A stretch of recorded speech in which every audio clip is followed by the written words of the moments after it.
Okay, we will continue with the lecture. Now, chapter 10. Yeah, chapter 10. We Before that, I would like to actually add on a bit more on the tools. We learned about BCG matrix as well as GE matrix. BCG matrix, GE matrix. So, BCG matrix and GE matrix is actually complementary tools on the development of the strategy. Development of the strategy. So remember, when we talk about PVCG metrics, talk about market growth versus market share. And then you have the question mark, you have the dogs, stars, cash cow, and whatnot. And then we also have the um, metric that is based on market attractiveness as well as business strength, in terms of the business unit, right? Attractiveness and business strength. But then again, if you can see the similarity between GE and the other module, itu space. GE and space plays I think something that yang sama, right? So these are the things that you really need to understand in terms of the similarity, the similarity of this. Now the next one, in module 10, we will actually talk about the learning objective of module 10. Learning objective. Okay, learning objective of module 10, you can refer to the slides. You can refer to the slide. Is the first one is for us to be able to gather the strategies from this various model, SWOT, Blue Ocean, space, right? Then the GE, the Boston Consulting, all of these tools that you have here, gather all the strategies, and then what you need to do is that you need to consolidate those strategies in a way that we call rational means, right? Because strategy ni bila you buat SWOT pakai several you use several tools, what you will see is that you will have terlampau banyak sangat nanti strategi-strategi yang you nak buat, right? So in view of that, you need to consolidate them, and you need to select a criteria or what manner that you are going to actually evaluate this strategy.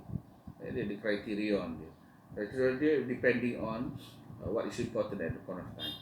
The next one, after you have select, give criterion, and then choose the right strategy, then come up with an application action plan. Come up with the operational action plan. That's the last one. Jadi there are three things that you need to do. The first one is write all the strategies, consolidate the strategies, get a criterion on what are the basis that you will actually be eventually evaluating all the strategies. The next one is coming out with an implementation plan. So when we talk about the getting all the strategies, why do we need to do the consolidation? Sebab macam ini, sebab when you do the strategy development menggunakan various tools tersebut, what you will see is that you will be coming out with so many strategies, banyak sangat, because you mungkin use SWOT, the strength weaknesses, yang mungkin you use space, market attractiveness, competitive advantage, mungkin you use katakan model seperti Blue Ocean, creating new demand, creating new market share, ataupun based on idea, based on the big thing, or even using the CD metric and GE metric. So the question is, can we use all these tools semua sekali? Normally we use only one or two tools. Kalau buat semua sekali, nanti you boleh jadi gila gising ataupun terlalu banyak you nak fikir. So what need to be done is that you use the selected tools and then after that, from the tools tadi tu, you compresskan dia. So this is what we call the consolidation and condensation strategy, whereby strategi itu, bila yang banyak-banyak, you kumpulkan kepada groups yang related. Contoh katakan you nak buat growth strategy, one of the growth strategy adalah to increase sales. Increase sales, you kata nak increase your punya number of restaurants. To increase number of restaurant, you perlukan katakan tambah modal untuk buat restoran ataupun buat franchise. Then you need to improve on your procurement system. So all of that kita masukkan dalam satu, mungkin dalam one basket that we call maybe growth ataupun growth strategy. Growth strategy itu ada dia punya isu-isu dalam growth strategy. The next one maybe, because in business, remember there are only two things that you need to do. First one is increase revenue. The second one is reduce cost. So when we talk about reducing cost, what need to be done? So mungkin you kata you nak have, you want to improve your functional management capabilities. Maybe you nak buat katakan cost reduction strategies, ataupun you maybe nak buat manpower optimization. So that belong to cost reduction. So there are two type of the main strategy in business. Actually, the first one actually is growth strategy, how you increase revenue. The second one is how to decrease operation cost. Jadi you nanti bila you dah buat semua tu, you condense and then you masukkan dalam satu group dia.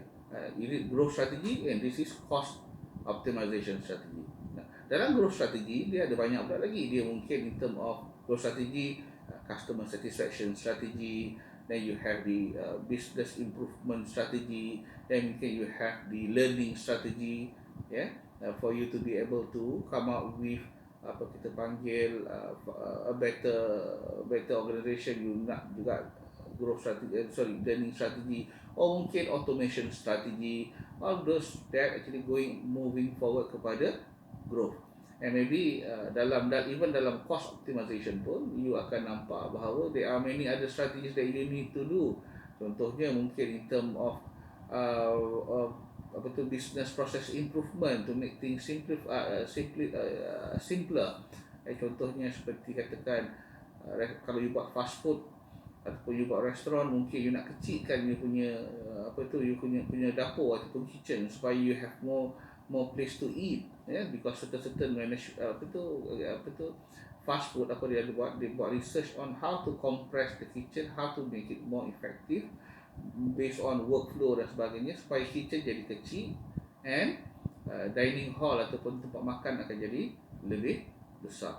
So that is actually the things that you do when you actually consolidate and condense the strategy itu. Sebab mungkin strategi itu terlampau banyak, you have too many strategies that you need to compress. Mungkin strategi itu redundant dan sebagainya ataupun disebut dua kali. So these are actually the objective. These are the objective of this strategy.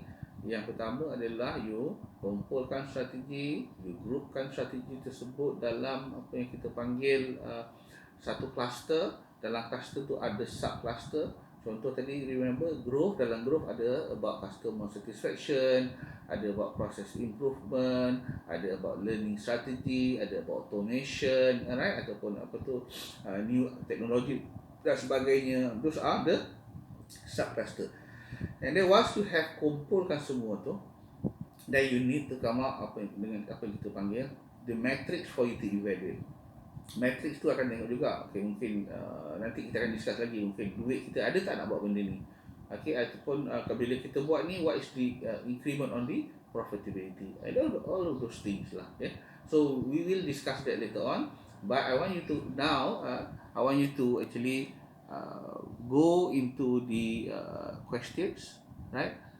And I actually want you to macam biasa try to answer the question, and then kita akan discuss again later on.